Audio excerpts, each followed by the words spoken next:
Hello again, everyone. I'm Richard Weil, and I'm the principal and CEO of National Restaurant Consultants, and we welcome you to our NRC Helpful Moment number 54. And we appreciate you joining us again, and to all the wonderful responses we're getting from all over the country. Thank you so much.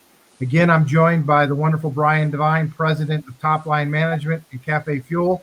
And today, our featured guest and special guest is Dr. Pat Moreo, the Dean of the College of Hospitality and Leadership Management, University of South Florida, Sarasota, Manatee. And Dr. Moreo, we're delighted to have you, and thanks for being a part of our series here at the NRC Helpful Moment. Pat, welcome. I'm honored to be invited, Dick. Well, we're really glad to have you. So Dr. Moreo, it's certainly been quite a pivot since the middle of March, and what do you see that's going on in terms of higher education, in terms of your faculty, in terms of your staff and dealing with it, as well as what you see higher education supporting the food service hospitality industry, both restaurants and hotels, as far as what you think you all can do to support it as we move away or move to reopening restaurants, hotels in COVID-19? That's kind of a double question, but I know you can handle it. So thank you. Well, all right, I'll start with the academic part of it first, Richard. You and I have been together for many years on 3 different boards of advisors, and I'm very grateful to you for being on this advisory board. It's wonderful to have you.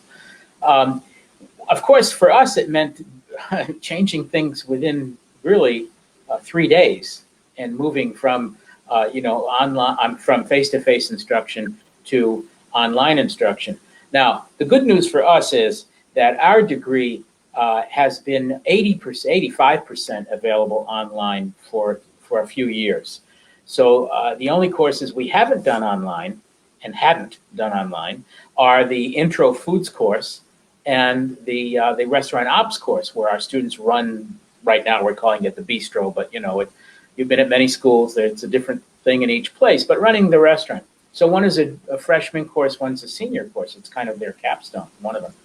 So that presented a bit of a challenge, and so we were able to take our online experience and make that work. And for the faculty who weren't so sure of that, the faculty who were sure of it were just wonderful. They just teamed up with them and walked them through the process, as did our university here in our campus in Sarasota, Manatee, which, as you know, on July 1st will become one USF. So we'll be Sarasota, Manatee, and Tampa and St. Petersburg in one campus. And we will be moving into the College of Business on July 1st, a month from today, as the School of Hospitality and Tourism Management, with me as dean still, and faculty all in place, and that all works. So for us, I think the big change is that we are going to have to continue to work on finding ways to deliver those lab courses in a way that makes sense, so that the students are getting the same experience. Are they ever going to get the same experience of looking at eyeballs in the dining room and problems and opportunities? No, I don't think so. But we are working on that. So our plan right now is, in the fall, we will be partially opening the campuses, all 3 campuses, to students face-to-face live, but with social distancing and masks and the whole 9 yards. We're going to try opening both labs in the fall. Fortunately, our classes are small enough that I think we're going to be able to make that work with social distancing. The part we haven't quite completely figured out yet is whether guests are going to want to come. That's number 1. And number 2, we can space them okay, but it's inside. I don't have any outside seating over there. So we're just going to have to play that by ear. Long term for academics, what does it mean? Well, for some of my colleagues, long term, it means they're going to be more comfortable with teaching distance, and we are enhancing our distance with a process called Quality Matters, to be sure that the distance isn't just turning on a screen and dumping a PowerPoint on, but it's really the real deal in terms of teaching. I think that it's also going to mean that we have, in fact, it was funny that we made the decision just last month, before COVID, to turn our master's degree into a completely online master's degree. Now, of course, the people who proposed that are saying, "See, Pat, I told you what a great idea this is." And but hopefully that it's going to work out. Of course, we and 20 other really good programs are going to be competing for that market. Hate to sound business-like, but we are a business also, besides an educational institution. Second part of your question: what about industry and what can we do? What have we done? We immediately started doing webinars. One on food and beverage, and then we have another one coming out very soon on digital marketing for hospitality. With a focus on COVID and re-entering the marketplace. So that's one thing we did right away. The other thing we did is to one of our professors, Jihan Chobanoglu, and you know him, I'm sure. Jihan is very aggressive in terms of an online platform, and he heads our M3 Center, which is funded by the McGibbon M3 Corporation. And so that M3 Center is a research center, and it's international and technology. What he did and is doing, in fact, there's one going on right while we're talking right now. He's recording webinars with all kinds of groups of people to show to the industry, much like you're doing here, different focuses. And so we've been doing that. The other thing we've been doing is working very closely with our board of advisors. And you, Richard, had firsthand experience with that with the panel that we did. We had a lot of good feedback on that, by the way, and the panel that we did at our board meeting. So the board members in particular have been coming to us with their daily concerns, everything from, I'm at 5% occupancy, 10%, and I curb takeout just isn't this final solution, to I need people now because we had some people who didn't return. We have one hotel here in town that ran on Memorial Day weekend 95% occupancy, which is amazing. ADR 195. So we have our restaurants. Our big problem, I think, is to be sure that we maintain the social distancing in those restaurants. Good news for us here in this part of Florida is that we have a lot of outdoor seating. For the industry long term, I think that we're going to see a few things. I think we're going to see, probably taking the long view, a realization that when we do planning for business interruption and for other problems that happen in the hotel, we plan for fires now, we plan for hurricanes, all that. I think the other one is going to be for health issues, and that we are going to have those plans ready for what happens when the market disappears overnight. What can we do? How do we deal with it? And I think if that can be planned, and I think we're ready to work with industry on fashioning those plans. So I probably gave you a much longer answer than you wanted, Richard, but that's it. I think we can help with getting built in to the management systems dealing with business disruption. That's a long-term view. Short-term, of course, we're going to have to reopen the hotels.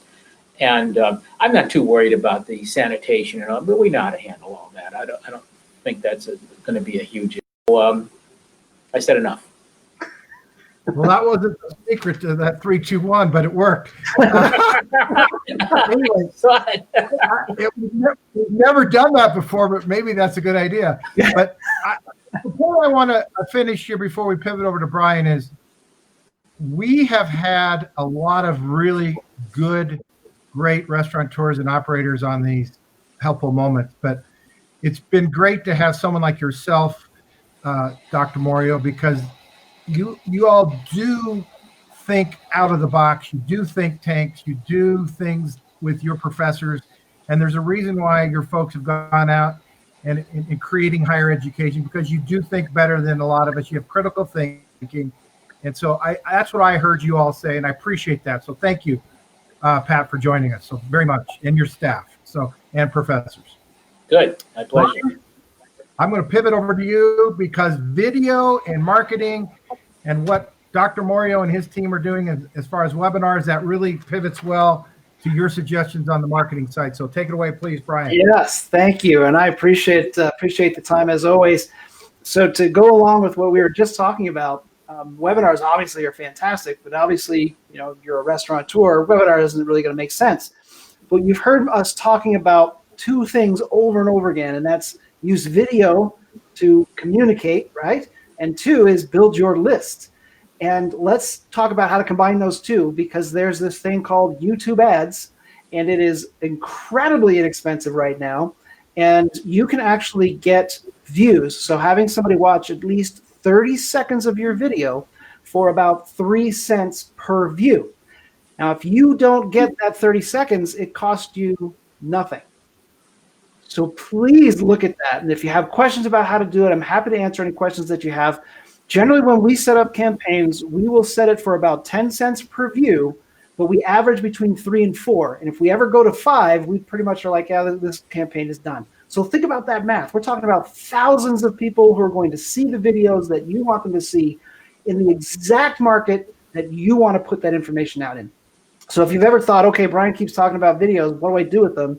That is a great way to get lots and lots of people to hear your exact message. So please take advantage of that. It's really powerful tool right now.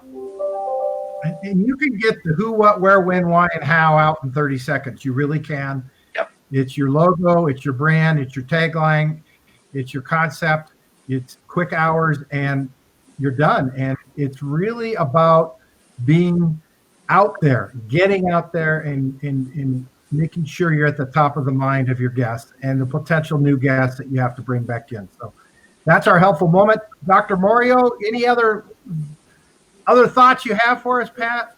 Just real quickly, I want to thank our restaurant, particularly our restaurant colleagues, and this is a restaurant organization, for all the help they've given us. I've got interns this summer, and I thought we were going to have a hard time placing them. I must say, the half the interns are placed in almost all in restaurants right now, and the restaurants have been very, very helpful to us, and we appreciate that. The other half are using previously earned experience in restaurants, especially. So it's a huge component for us in our education.